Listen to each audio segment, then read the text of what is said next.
donc cette question arrive en complément de la démarche que vous avez faite par rapport à chacun des élus que nous sommes sur les éventuels conflits d'intérêts de par les participations des élus dans les associations. Donc, ce n'est pas une démarche surprenante en soi, puisque c'est encadré par la loi, de la même façon que le fait de siéger dans un bureau d'association n'est pas une démarche illégale et qu'elle est autorisée par la loi, donc on n'a pas moins d'ambiguïté avec ça, sur le terme légal. Par contre, nous en avons une importante sur le plan déontologique et éthique. Parce que je voudrais bien que vous nous expliquiez comment on entre dans une espèce de schizophrénie qui fait que ici ou là, on est président d'association, on oublie qu'on est élu, et là, on est élu et on oublie qu'on est président d'association. Donc, c'est pas un problème de personne, mais c'est un problème de principe. Et il n'y a pas de débat chez nous, aucun, parce que le seul débat qui puisse exister, c'est que, eh bien, lorsqu'on est élu, on ne siège pas dans un bureau d'association. Donc la question arrive sur la place à travers le dernier événement local important qui s'est produit et la présidence du FLEP qui a été confiée à Mme Chartier. Et ça nous dérange. Et quand je dis ça nous dérange, nous, les retours que nous en avons, c'est que ça dérange aussi un certain nombre de remaniatoires qu'on puisse être juge et partie. L'engagement d'un élu, il n'est pas que dans les séances de conseil municipal, mais il est aussi dans les commissions où on siège, où on est amené à porter des dossiers. Et comment porte-t-on un dossier d'association dans une commission lorsqu'on est élu? Alors je suppose, monsieur le maire, que si Mme Chartier a pu être présidente du FLEP, c'est qu'elle a été élue au FLEP, mais je suppose que si vous acceptez cette situation, ben ça veut dire que ça ne vous pose pas de problème. Alors, M. Suto, par rapport à vos propos et l'échange que vous venez de tenir, déjà le nouveau FLEP, pour moi, il n'y a pas de nouveau FLEP. Il y a le FLEP, le foyer laïque d'éducation populaire, qui existait hier et qui continue d'exister aujourd'hui. La seule chose qui est nouveau, c'est les bâtiments dans lesquels ils sont. Il n'y a pas de changement à ce niveau-là. Comme vous l'avez rappelé, la loi n'interdit pas à un élu de siéger dans un bureau d'une association. D'ailleurs, je dirais, un certain nombre d'élus clermontois sont présidents d'associations et d'associations clermontoises, d'associations et de bailleurs sociaux aussi clermontois, avec des enjeux beaucoup plus importants qu'à Romagna. Madame Chartier a été élue au sein même du FLEP. La municipalité, vous connaissez bien le fonctionnement de la municipalité des élus du FLEP. La municipalité a déjà un lien étroit avec le FLEP, dans le sens que la municipalité met les locaux à disposition du FLEP. La municipalité met également des agents à disposition du FLEP, au nombre de 3. Et cela ne date pas d'aujourd'hui, cela date. Ça fait des décennies. Aujourd'hui, moi, je n'interviens nullement dans les décisions prises au FLEP. Je m'interviens. Ils ont leur fonctionnement autonome. Donc, je dirais à ce niveau-là, Madame Chartier a été élue par les membres du bureau présidente dernièrement. Je veux dire, au niveau de la déontologie, ça peut peut-être interroger au niveau de dit. Moi, j'en suis pas si persuadé que ça, dans le sens qu'il y a une autonomie de fonctionnement du FLEP.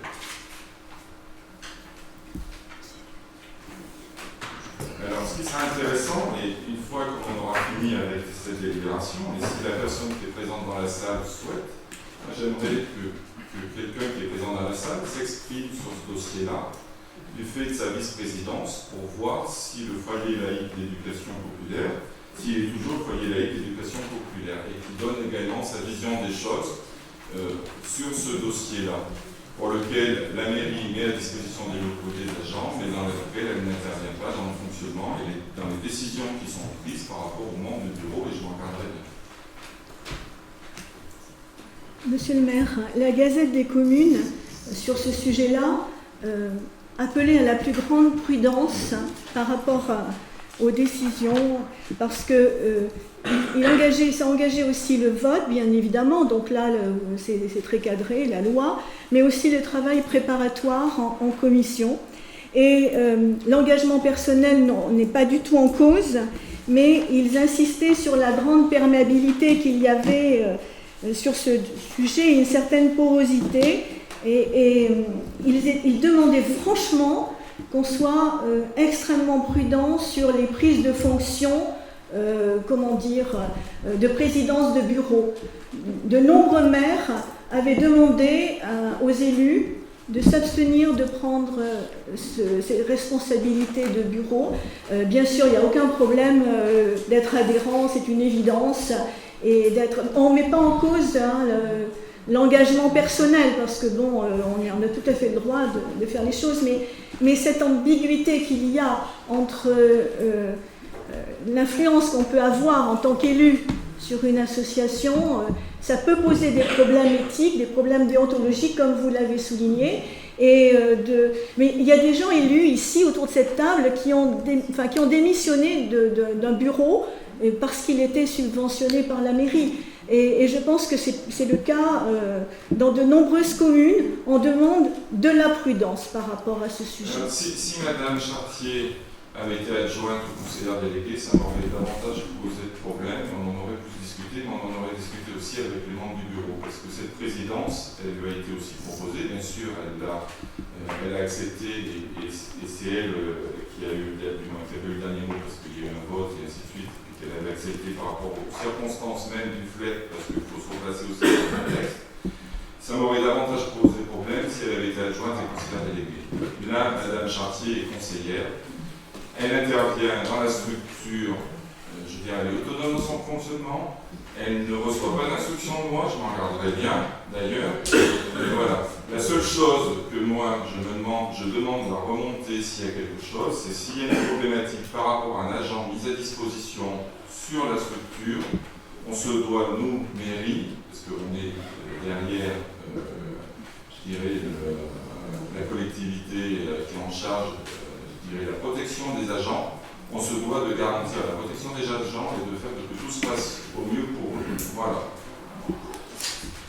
Et de nous faire remonter, mais là c'est les services, c'est la directrice et autres, s'il y a des problèmes dans les locaux, comme ils le font ici, de nous faire remonter les dysfonctionnements ou autres, ou les améliorations à faire dans les locaux. Mais nullement on intervient dans les activités proposées par l'association, dans sa tarification, tout ce qu'on peut imaginer, dans ses choix de recrutement, dans ses choix d'intervenants, dans les créneaux horaires, tout ce qu'on peut imaginer, et on s'en garderait bien, on a bien assez à faire de notre côté. Bonsoir, monsieur, madame, je peux juste ajouter que je n'avais même pas annoncé à la joyeuse assemblée qui est là que j'avais été élue présidente, et ça s'est su par Radio Pouvoir, forcément, parce que je suis censée, c'est pas moi qui l'ai dit, parce que j'ai pensé que ça ne faisait pas partie de la fonction d'élu municipal, mais d'adhérente et soucieuse de maintenir l'association telle qu'elle était, puisque j'y participe depuis quelques années. Oui, monsieur Suto. Alors, quand vous dites que ça n'a pas changé, je regrette, mais ça a changé. J'ai été aussi administrateur et au bureau du FLEP, 84, 85, 86. Ben oui, je m'excuse, je ne peux pas y être avant. Et les liens entre le FLEP et la mairie étaient largement, nourris par les mises à disposition de personnel dont on parle, par l'historique. Pour autant, j'ai siégé au bureau de cette association. Le maire s'appelait d'abord Arsène Boulet, puis Bernard Brageon, lui-même impliqué dans la création du FLEP. Il n'a jamais siégé, ni un autre des élus, au bureau du FLEP. Et je n'ai pas connaissance que depuis cette époque, il y ait eu dans la commune, ou alors Si, il y a eu Jean-Claude Bonnet. Non, pas Bonnet. il a démissionné quand il a été élu.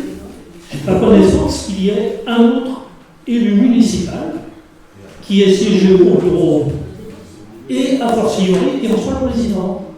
Et quand vous dites que ce n'est pas un changement, eh bien si, c'est quand même un sacré changement. Et ça pose quand même question sur... Enfin, ça pose... Alors, Mme Chartier, je m'excuse, hein, mais c'est pas par rapport à vous que le débat se pose. Mais le débat, c'est un débat de fond.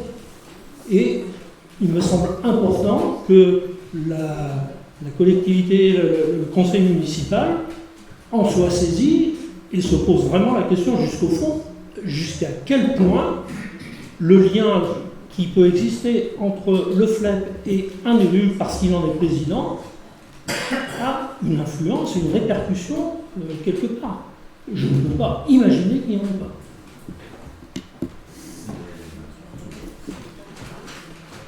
Aujourd'hui, on interdit, et aujourd'hui, le FLEP, aujourd'hui comme hier, le FLEP est entièrement autonome dans son fonctionnement. Et les décisions sont prises sûrement collégialement.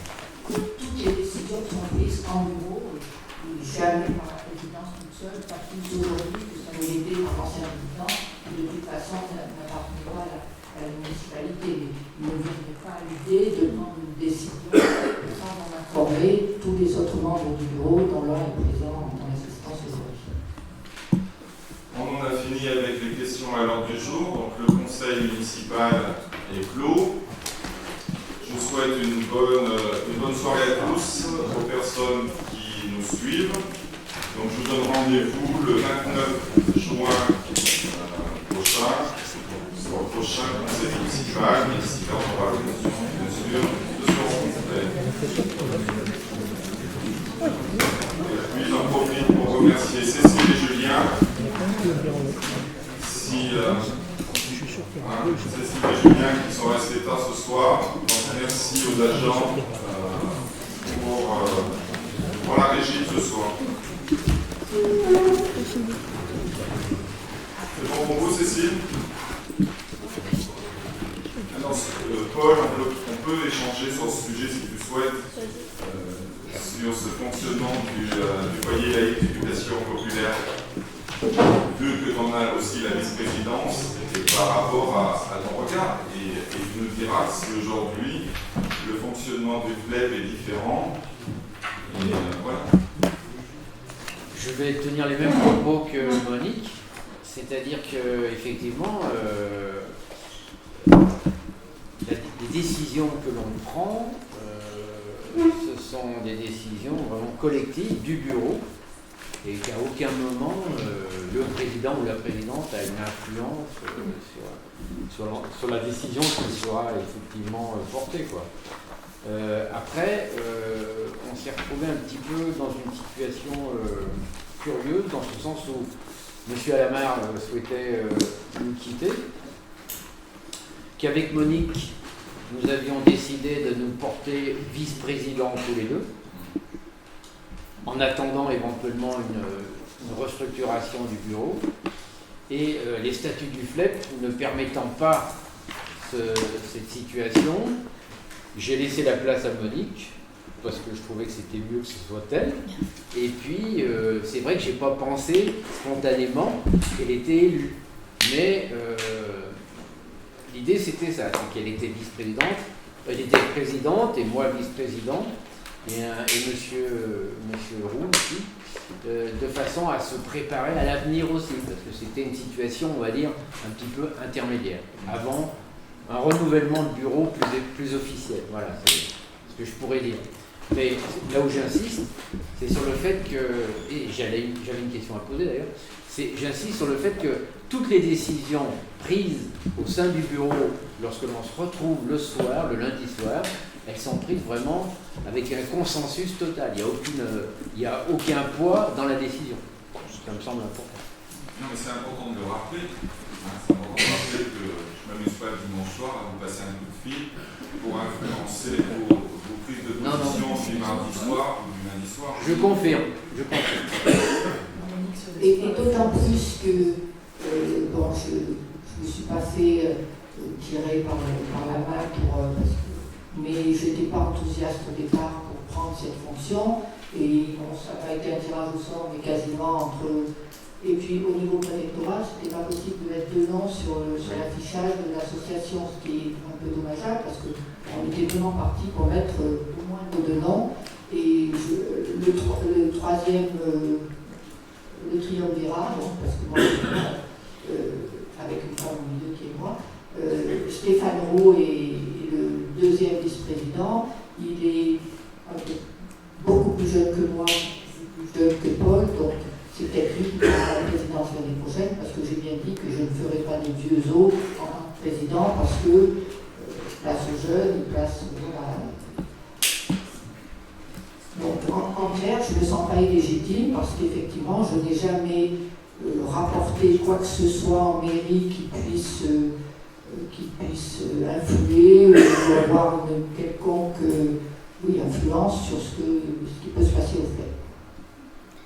À part de soutenir la directrice quand elle demandait au service technique de passer, je lui disais tu as raison, parce qu'elle a fait tout le temps, elle n'a pas besoin de moi pour contacter les services techniques de la mairie ou